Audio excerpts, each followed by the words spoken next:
Is-sigurtà fil-Mediterran tħalli xi forma ta' effett fuqna l-koll u għalhekk irridu nkunu konxi dwar dak li jkun għaddej madwarna. Dan qalu l-President ta' Malta George Vella li jindirizza tnedija ta' kors mill-Medak u l-Istitut Internazzjonali għall-Ġustizzja u s-Saltna ta' Dritt. Fid-diskors tiegħu il-President għamel referenza għal kriżi li hemm bħalissa fil-Libja u anke f'ċertu bnadi oħra fl-Afrika ta' fuq. Dan hija tiħalli nuqqas ta' sigurtà fil-pajjiżi rispettivi u bekk qed tikber il-kriżi tal-immigrazzjoni.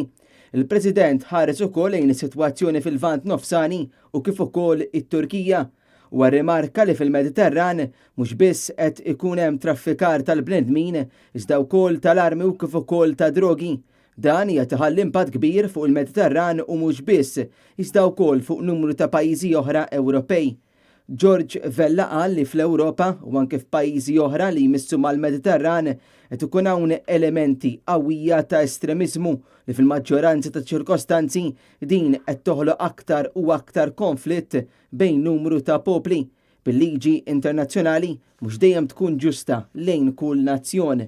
L-isfidi tas-sigurtà fir-reġjun tal-Mediterran huma bħal ħafna xogħlijiet fuq ir-reġjun diskrittivi ħafna u analitikament irqaq.